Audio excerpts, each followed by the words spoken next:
I've been doing research into you. Probably gonna make a video. But the thing is, you make a channel, you start growing popular, and then you nuke it, and then you come back and you make another channel, and you talk about a completely different topic. So you had like the anti-theist channel, and then you had the channel that was more into gaming and pop culture. And then you had a channel that was more dedicated towards politics, the way I viewed it. Talking about the EU, Ferguson, Black Lives Matter, shit like that. Oh, I don't think I've ever run an anti-theist video or Wasn't it anti-theist like channel. Jim 81 Jim, that one? Because I listened to like a couple of them, and you were defending atheism. You were like there was this guy. Oh God, are you gonna think I'm running like a foot calendar channel now for Michael Tiller or Beans for Christmas because of Well, I'm Jason doing Mason? research. I'm Well, no, I'll give you a little background research on okay. some of this stuff. You have to understand that a lot of this was done when Metokur was up, and so a Mhm. lot of it was related to fucking with certain communities.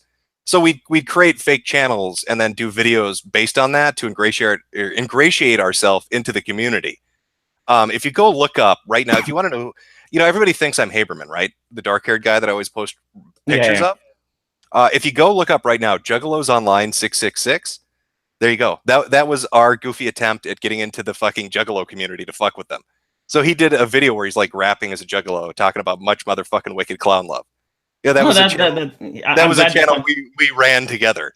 Same with like the God, yeah, there was one dude like going down memory lane here. There was one dude named Michael Tiller, right? Like this really fucking weird guy who would take like hundreds of hours of game shows and then he'd green screen himself into it.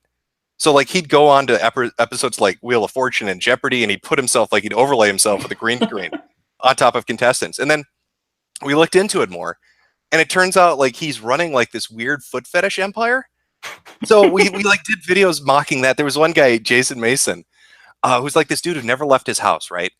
And he would get like he was like a NEET. He was like a proto NEET before NEET was like a thing on the internet. And he would use all his NEET money to buy video games. And then what caught our attention was he did this video where he bitches about his parents. He's like 35 at the time, and he lives with his parents. And he does this video where he bitches about his parents because they're so. This is what got our attention because it was so outrageous, I guess. Is he's complaining that his parents can only afford beans for Christmas because they're so poor, like they can't make the mortgage payment, and he's upset at them. Meanwhile, all the videos before that are him buying like a fucking Wii or GameCube, or buying all these video games and shit like that. And yet he has the gall to bitch about his parents not being able to pay the fucking mortgage and give him a good Christmas dinner. So like you'll find videos like that are scattered all around that were on a couple of different accounts. I mean, fuck, even Internet Aristocrat was originally related to Metokur. It was about the EDS singers when DeGrippo basically fucked the site over and wanted to turn it into some Reddit friendly bullshit. For a while on Ed, what would happen was, it was supposed to be where you could go put up an article about anybody and say whatever the fuck you wanted to say. But if you donated enough money to the fucking website, you were protected. You were troll shielded. And so EDS Singers was a group that was like that. They were just unfunny, and they couldn't be fucked with because they gave money to DeGrippo. And so there's a whole backstory. I mean, even the Wolfie story I talked about before relates to Ed Sisop, who was a member of Metokur. So like it's just there's a lot of weird shit back there. But you are right though in regards to me having a shit ton of channels and doing different content. I still do that. I have multiple channels where I do different content. And remarkably, everybody says, "Oh, we'll recognize you by the voice." Guess what? You don't. Well, this is why it's interesting, and I wanted to make a video because I think you're a very interesting character. I mean, it's just going to be a historical type of thing, but it's really great that you pointed this out because I would have said that you're actually an anti-theist. Like your trolling was so spot on that Well, no, I mean, watching. Well, that was the point. Is you would make the videos or you'd make the accounts, and then you had to try. I mean, it's like walking a fine line between being obnoxiously obvious about being a Poe and being believable enough to be accepted. And so, I mean, fuck the video I think you're talking about It's would an have been Encyclopedia Dramatica. It's Oh no, the anti-theist thing you're talking about. I think was trying to convince atheists. It was something trying to convince them to buy a bunch of or to get a bunch of Bibles and then to buy like scientific research and stick them into the Bibles, and then to because the what was funny to us was the thought that they're going to spend all this fucking money getting like these peer-reviewed fucking studies, and then sticking them into fucking Bibles and handing them to people who didn't give a fuck and would probably throw them away. No, the video I watched was some Christians sparking out. It's like, why atheists can't just leave us alone. And you went, like calmly explained. It's like, yeah, there's a difference between atheists and anti-theists. And I was like, oh god, this brings back memories from the amazing atheist type of days. Yeah, I'm gonna guess it's related to that. I don't have like an archive of the really early shit because I never really kept it. People started like documenting or archiving videos after that. I mean, I think some people probably still do have like the Michael Tiller stuff or the Jason Mason stuff. They might even have the PSAs I used to do, but I don't know if those are still out there. Did you ever try to get into the pickup artist community with a video like that? No, and that's kind of why I'm interested in like the MRM, men's rights movement, pickup artist stuff now.